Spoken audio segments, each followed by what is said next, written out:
El Paso, Texas, is a bustling border city at the heart of the US migrant crisis. Every day, migrants from all over the world attempt to enter the United States here. Some legally, some illegally. For the US authorities, it's somewhere to protect at all costs. They put hundreds of miles of concertina wire. They are controlling the asylum cases because it gets totally out of hand. We're on a ride along with El Paso Border Patrol, and it's their job to intercept the migrants. With people coming across, this isn't a spur-of-the-moment decision for them. Have they been planning this for a while? For years. For years. And so really what we're about to come across is sort of the biggest day of someone's life, in a way. Wow. Biggest and sometimes the saddest. Biggest and sometimes saddest, yeah. But before we can get there, there's an update. Turnbacks, they just call them turnbacks. Presence of the helicopter is there. It's gonna be difficult for them to decide to cross us. They're just gonna wait. There's another call, this time about a smaller group of migrants. This is the work of the Mexican cartels. They deliberately create chaos for the US authorities, making it easier to smuggle people through the gaps. There was a report of one or two individuals at Ardovino's parking lot. We have some agents on site already, so horse patrol unit is there. Yes. I got that with Valley from the facility. So from before, there was a call about maybe 8 or 10, and then they retreated. Now got a call about 1 or 2 people who've been spotted in this parking lot where we are now. There's a whole bunch of people who have arrived. Our agents were reported 2 individuals that entered illegally. Mm-hmm. They come through this area right here. Okay. They went down from the mountain and they just got into that area on the back of this fence. And then we find them, 2 males who have traveled across the border separately. They are willing to talk with you guys. I'm gonna translate off camera, right? Hello, hi. Hola. I'm sorry I don't speak Spanish. How are you today? Pues bien, lo que cabe bien. Where have you come from? De Parral, Chihuahua, la tierra de Villa, How long have you been traveling for? para acá. 8 días. How are you treated by the people getting you here? No, realmente no pagamos nada, ¿no? Pues hasta ya que los brincas es cuando paga uno, ¿verdad? You haven't paid. No. What happens if you don't pay? Sometimes it's the worst. Really? Happen. Pues muchas veces le pasa a uno lo peor.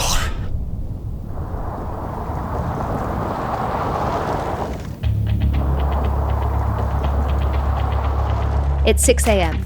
We're with Border Patrol, the agency responsible for securing the boundaries of the United States.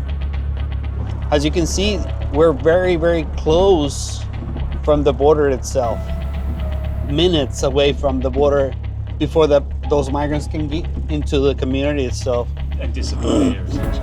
Yes, at the end of the day, the smugglers are telling them that that's the fastest way to escape from authority, right? They just start running, heading to the community, jump into a house, and try to get away with it. As you can tell, the residents, they know who we are. They're pretty much seeing us every single day. And most of the times they just directly call us and tell us, that I have 5 people in my backyard.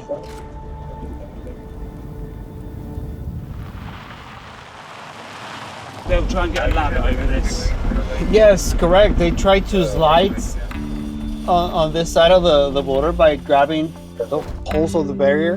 These are made of metal and of course concrete inside on the middle. And with the friction itself and with the heat, that we have seen recently. Rip your hand off. Yeah, they use some gloves. This is the 18-foot high. Yes, this is 18 foot high. And it's still so big. It's so tall. Yeah, it is.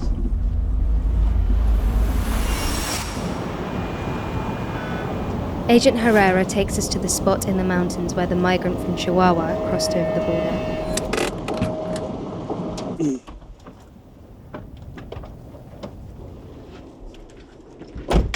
As you can see, this is the border between United States and Mexico. There's no border fence, and that's Mexico. It goes all the way towards through the other side of this mountain. What divides both countries is main road, right? And that's it's literally it. That's it. You're standing with one foot in Exactly. two countries. And this is a very rocky terrain. Yeah. With high cliffs. We have seen multiple injuries from migrants themselves when they're crossing these mountains. And making it a desirable place to cross, but it doesn't make it any less dangerous. Exactly. Also, transnational criminal organizations, they try to do whatever it takes for them to get away with it, try to get away with it. That's the reality. Always willing to endanger those migrants that have paid a huge amount of money for them to be crossed illegally. And at the end of the day, they're only placing them in danger.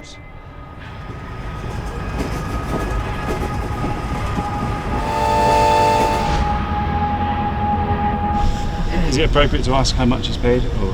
$7,000 $7,000. por solamente trabajando aquí, porque de otra You manera. have to be able to get a job to be able to pay Yes. that fee. And if that fee isn't paid, there's going to be consequences. Wow. So he's in debt. He's in debt. He doesn't have the money to do it.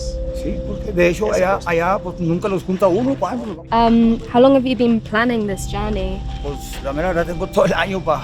A year. Was there a big thing that happened that made you make this decision? No, pues realmente, pues como les digo, es que ahí en el pueblo donde vivo yo, existe la mafia, ¿verdad? Y no Because honorablemente there's no dejan gang trabajar. units, you know, and in the place where I work, and they don't let us work. You know, they're always controlling the Honorablemente no dejan trabajar a territory. uno. Y nomás no les gusta algo o no les parece, y como le digo, And something that it's, you know, they don't like, they're gonna take you out. siempre lo quieren tener uno con la parte en el They always cuello. want to have you underneath of your food. Who makes the rules in Chihuahua? ¿Quién es la autoridad? The mafia. El Chapo. When you say Chapo, is that mafia? I mean, There is a criminal lord. criminal lord. Yeah, drug Yeah. lord Okay. from the cartel of Sinaloa. Okay. From here, they believe they still have access to. He's in the prison, but he still is. That's in what charge. he believes. Okay. Joaquin Guzman, known by his Spanish nickname El Chapo or Shorty, is one of the most notorious and violent drug lords in the world. El Chapo, who was captured in Mexico and extradited to the U.S. in 2016. He is currently serving a life sentence in a maximum security prison after being convicted of drug trafficking, money laundering, and weapons charges. If he comes back. If he comes back, he's going to be in a lot of danger. Aquí siento uno más seguro que en la tierra de uno. Here, you feel more secure, more safe than in our own territory, our own country. I don't know why there is so much adrenaline running through me now, just in that one moment. I'm speaking so casually and almost, Julia, his spirits are surprisingly high for someone who's been through a really grueling 8-day journey, and I'm not sure why that's had such an extreme effect on me, that conversation. As someone who has been pushed from their home due to sheer desperation and actually seems very happy to be here. What they're doing right now is a mobile intake. Once the processing intake is complete, and he's going to be placed in removal proceedings under Title 8. Is he going to be sent back? More likely. And those are the things that we're trying to, to voice, constantly.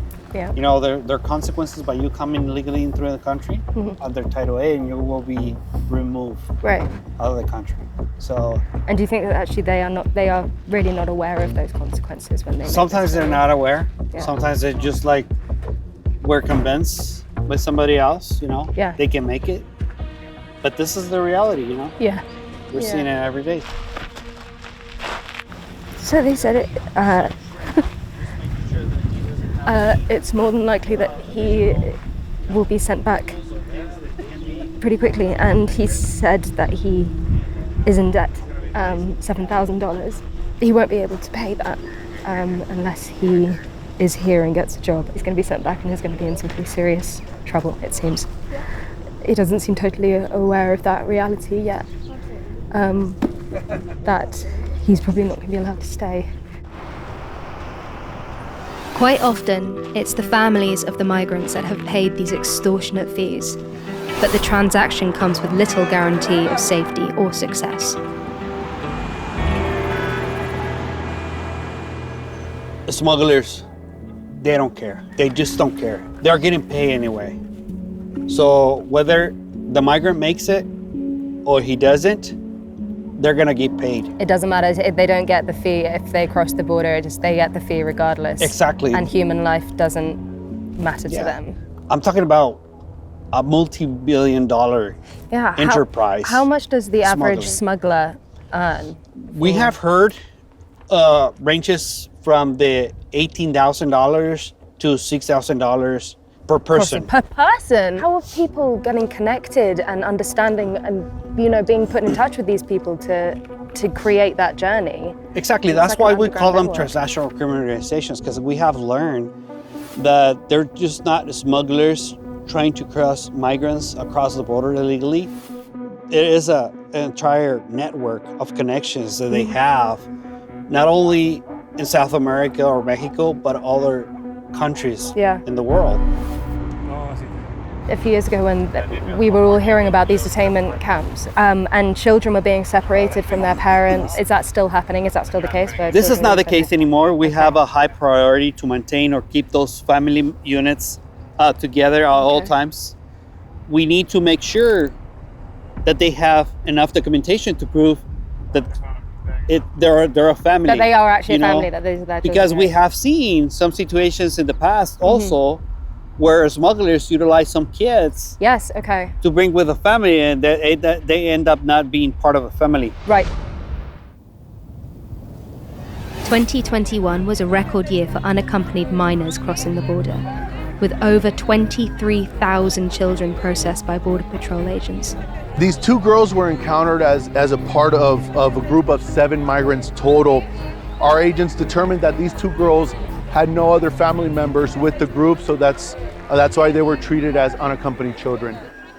Not that long ago, we had a situation when our agents here apprehended a group. In between that group, there was a female that she claimed that her little daughter was taken away from her by the smugglers across the border.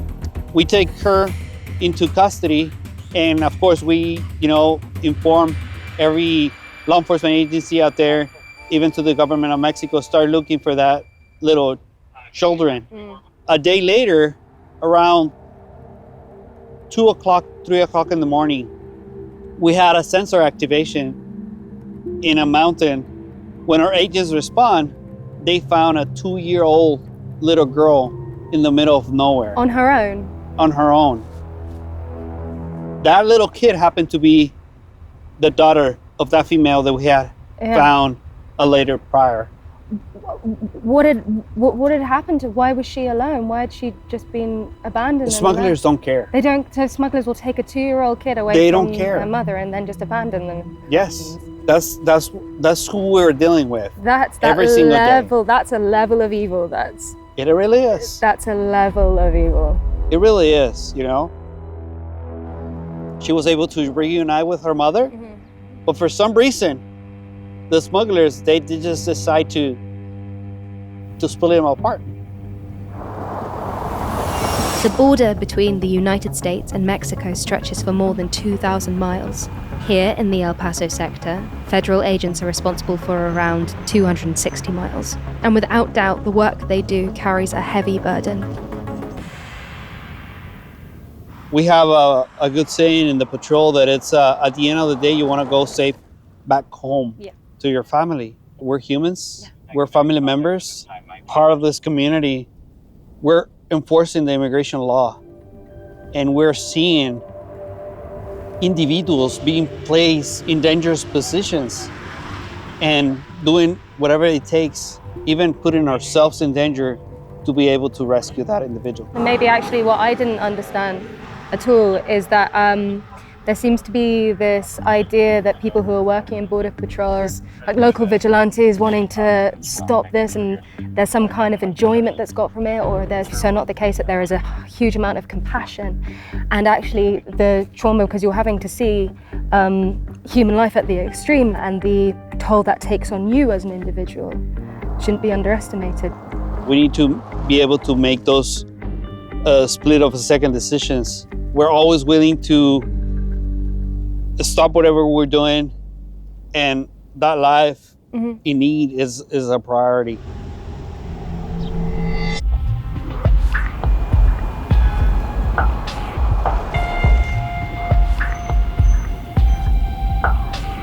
It feels really hard having an opinion on this because I'm so far removed from it. It makes me appreciate how fortunate I am to live in a country where I'm safe and I'm not fleeing persecution. And it sounds so simple to say that, but I think I've only sort of probably begun thinking about it today, being so starkly confronted with it. The US state of Texas is deeply conservative, but El Paso goes against the grain and is known for the compassion and care it offers those coming its way. Michael DeBrule is a former Border Patrol agent who now runs a migrant shelter at the Sacred Heart Catholic Church in Segundo Barrio. This is a 24-hour shelter, and it's an emergency shelter, much like all the shelters here in El Paso. People are generally here like 2 to 5 days, and then this is really just a respite chance to kind of stop, rest a bit. We give them clothes if they need it. They take showers. They contact their sponsors, etc. It's just a bit of a rest before they move on, continue northward. Does anybody arrive here in severe distress? Yes, I mean, the thing is that I really feel like all the people that arrive at our door gone through a lot of stressful situations during their trip. Human condition is such that we hide trauma and stress very well. We do. But there will be some instances, for example, there was a family that got here and they had lost their mother during the trip to the Darien. Or there have been a couple of times where there have been miscarriages. The last time a woman was here, her husband was detained and she had a miscarriage, and so it was very difficult for her. In June of this year, US President Joe Biden issued an executive order aimed at curbing record levels of migrants crossing the US border from Mexico. At its peak, more than 2,000 people were crossing every day, overwhelming many of the city's resources. Under the executive order, officials can quickly remove migrants illegally entering the US without processing their asylum requests. Not typically people who've crossed illegally. All the people in here today have documents. Generally, we're not seeing any of those people since the executive order was signed. I think that they're probably being turned back.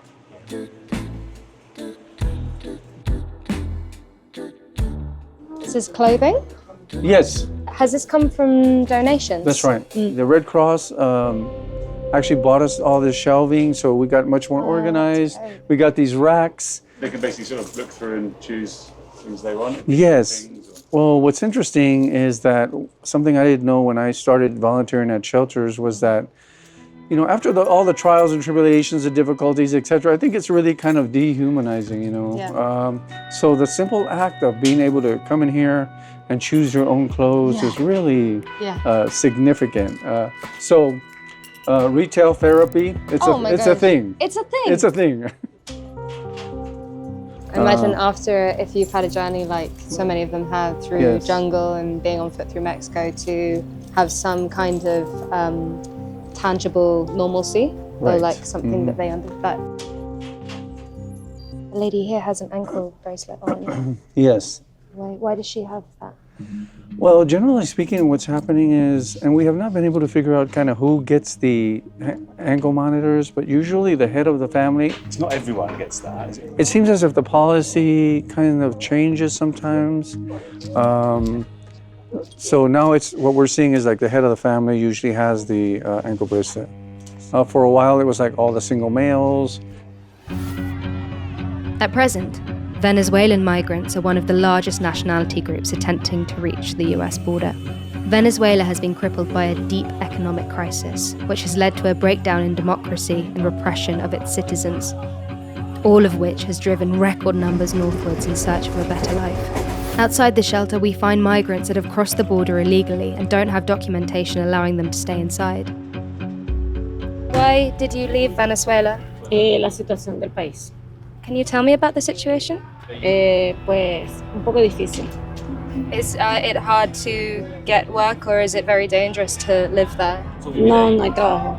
Have you been looking for work? Sí, he estado buscando trabajo, pero no he podido conseguir, por lo tanto ando con una menor de edad y como somos nosotras dos, pues no tengo quien me la cuide. How long did it take you to get from Venezuela to here? 4 meses. And can you tell me about that journey? What was it like? Por selva, pues no les recomiendo que se metan por la selva no es nada bueno para los niños, ya que entrar a la selva es buscar manera de morir o que tu hijo corra peligro. What was the hardest part of the journey? México. Why Mexico? Porque lo peor y pues se viven muchas cosas en el camino. Really bad things happened on the way? I'm not sure I want to. Que a nosotros nos tocó caminar todo México. And you had to walk across Mexico? Sí, caminamos por todo México porque ningún autobús nos quería agarrar, le tenía miedo al... And how did you find the journey from Venezuela? Desde Venezuela, bueno, difícil porque la selva, como dice mi mamá, no es nada fácil, es lo peor. A veces hay gente que se queda sin comida, gente que se ahoga en los ríos y ella casi se va por un río.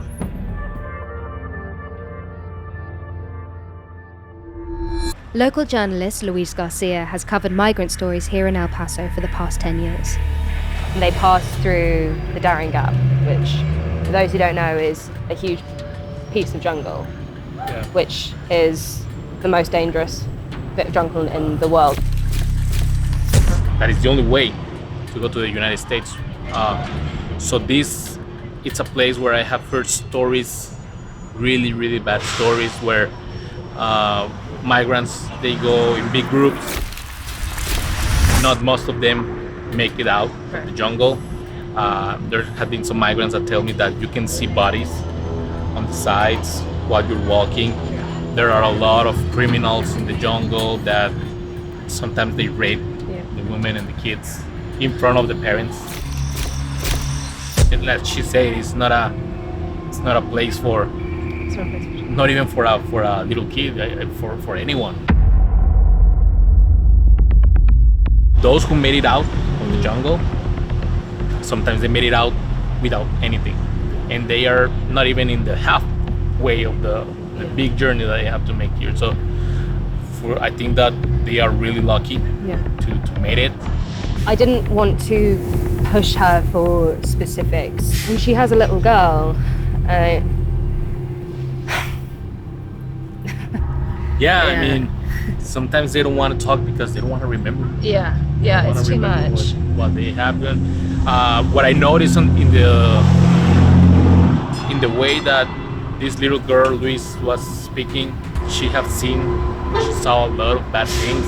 This whole journey made her more mature that she should be at her age, and that it's gonna mark her for life.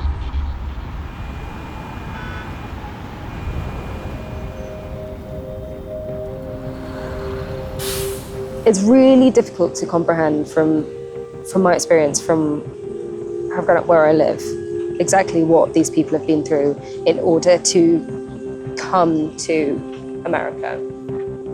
Just the sheer magnitude of this journey, how bad it must be in their country of origin that they have actively made the choice to make a journey that they know is going to be really difficult. Parents bringing kids across, little tiny kids, a little girl we met must maybe 9 or 10. What they have had to experience, what they've been through, and what they will carry with them for the rest of their lives. The issue of mass migration is huge for a country like the US and will be a key factor in the 2024 US presidential election. And at the Texas state border with Mexico, the topic has become politically supercharged. So this is the border wall that we're approaching Yes. now. Okay. and I can see some soldiers. Yeah, so these soldiers Dead are ahead. part of the Texas National Guard. Okay. That they were deployed by the governor of Texas, Greg Abbott, as part of the Operation Lone Star. It's an effort from the state government to stop migrants here at the border, Okay. saying that Biden is not doing enough, the federal government is not doing enough. By that, they mean the Border Patrol. So they send reinforcements. The way they're doing that is that they put hundreds of miles of concertina wire, soldiers, so that way they stop the migrants that are trying to surrender to the Border Patrol. This is very, basic understanding of going, Trump did too much, Biden is not doing enough. On my personal opinion, neither of them did enough. There's a lot of migrants. So what they're trying to do right now is like stop them from even crossing the border. So what the Operation Lone Star is doing is put a fence right there at the river, so they don't have the opportunity to turn themselves to the Border Patrol. To ask for asylum, the right way to do it is show up at one of the ports of entry and say, I fear for my life, I would like to ask for asylum. That's in the Constitution, everyone can do that. And that makes it, I guess, harder and longer and more arduous and dissuades people from doing it. On the other side, they are controlling the asylum cases because it gets totally out of hand. Imagine more than 2,000 migrants asking for asylum at the same time. Those laws on the Constitution were made when sometimes you get one guy every 2 days, like, hey, I would like to ask for asylum. But when you have 2,000 people per day asking for asylum, you need to do something. And that's what they did. So that's why there's a lot of militarization here in the border. There is no easy solution to the migrant crisis here in El Paso or any other US border town. I'd love to know what you think. Let me know in the comments below. How does this situation affect you? What's your understanding of it? And what can be done about it?